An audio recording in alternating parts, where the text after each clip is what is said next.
बिस्मिल्लाहिर्रहमानिर्रहीम। अस्सलाम वालेकुम 6th क्लास। क्या हाल है बेटा आप सबका? दारिर स्कूल की ऑनलाइन क्लासेस में खुशामदीद।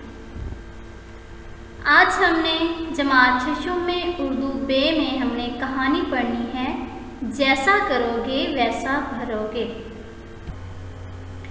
कहानी शुरू करने से पहले हम कहानी का मुख्तसर सा तारुफ देखेंगे कि कहानी का सिलसिला कब और कैसे शुरू हुआ। देखें कि जब से इंसान ने बोलना सीखा, हिकायत या कहानी सुनने सुनाने का सिलसिला चल निकला। अब देखें, जो हम कहानी सुनाते हैं तो हम बोल के सुनाते हैं ना, इसलिए जब से इंसान ने बोलना सीखा तब से कहानी का सिलसिला शुरू हुआ। हुक्मरानों ने अपने यहाँ किस्सा गो मुलाजिम रख लिए जो इन्हें अक्सर औकात कहानियाँ सुनाते रहते थे और तनख्वाह के अलावा इनामात भी पाते थे। अब देखें, आजकल के दौर में हमारे पास एंटरटेनमेंट की काफ़ी चीज़ें मौजूद हैं, जैसा कि internet, mobile phone, games, parks, ठीक है। लेकिन आज से पहले के ज़माने में ऐसी कोई भी चीज़ मौजूद नहीं थी, ठीक है। तो तब लोग अपने आप को एंटरटेन करने के लिए, लुत्फ़अंदोज़ करने के लिए क्या करते थे? कहानियाँ सुनते थे। बाद कहानियाँ दो रस नताइज की हामिल होती हैं और कई किस्म के इखलाकी असबाब से भरपूर होती हैं। ऐसी कहानियाँ कौम की तश्कील में बड़ी मुआवन साबित होती हैं।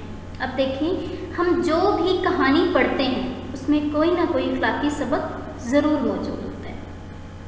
अब कहानी लिखते वक्त आपको चंद बातों का ख्याल रखना जो है वो बहुत ज़रूरी है, जिसमें पहले नंबर पर है कि कहानी लिखते वक्त हमेशा माजी का सीगा इस्तेमाल करना चाहिए, ठीक है। कहानी हमेशा माजी में तहरीर करनी चाहिए।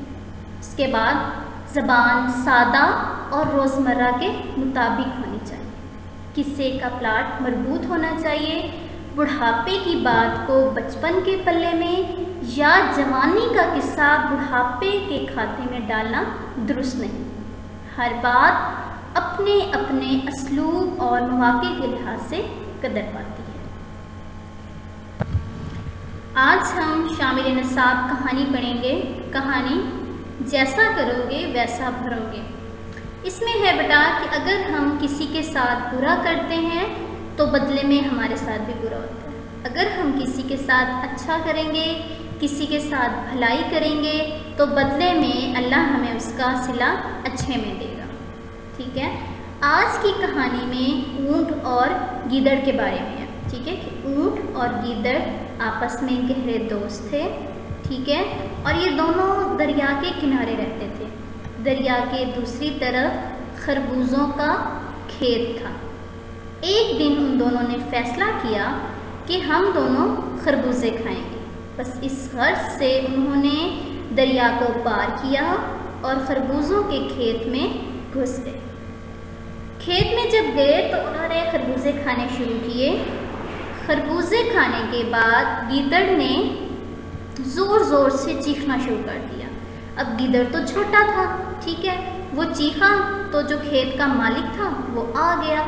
उसने, और जो गीदड़ था वो खुद तो छुप गया झाड़ियों के पीछे, लेकिन ऊँट तो बड़ा था, ऊँट तो नहीं छुप सकता था। तो ऊँट जो था वो पकड़ा गया और खेत के मालिक ने ऊँट की खूब पिटाई की।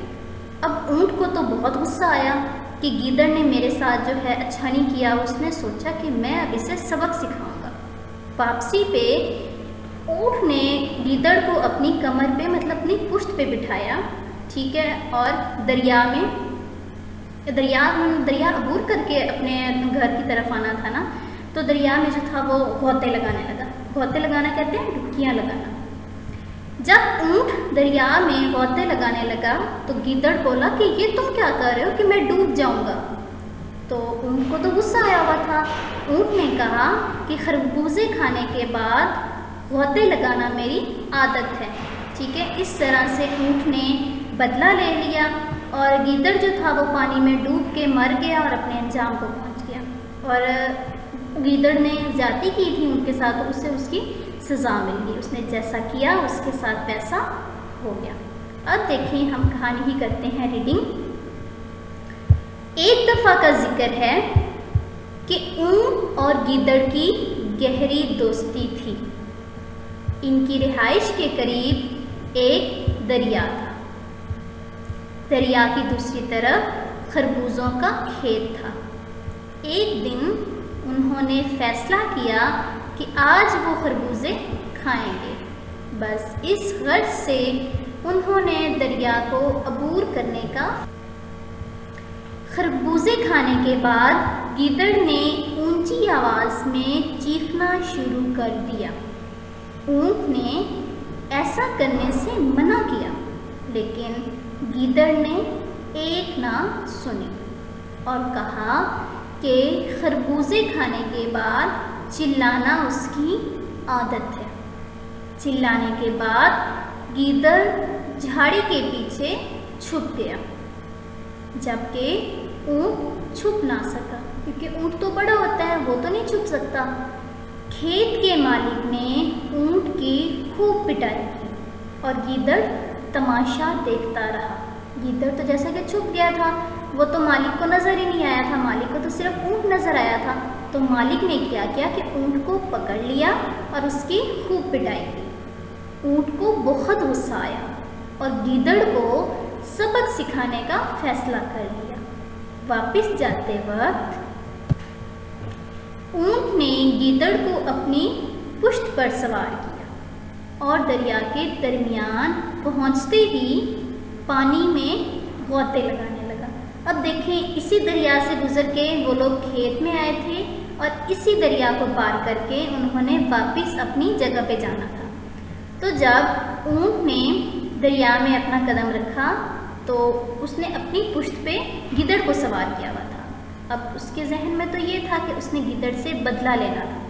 ठीक है, तो जैसे ही दरिया के दरमियान में पहुंचा ऊंट, तो ऊंट पानी में गौते लगाने लगा। ठीक है, मतलब कि डुबकियां लगाना। गीदड़ बोला, ये तुम क्या कर रहे हो, मैं डूब जाऊंगा।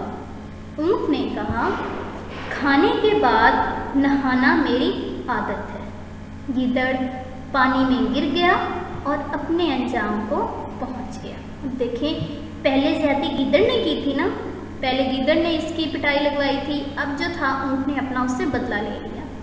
तो नतीजा क्या निकला कि जैसा करोगे वैसा भरोगे। गीदड़ ने बुरा किया ऊंट के साथ, तो बदले में गीदड़ के साथ भी बुरा हुआ। इसके साथ हमारा आज का लेक्चर मुकम्मल हुआ। अपना ख्याल रखिएगा। खुदा हाफिज़।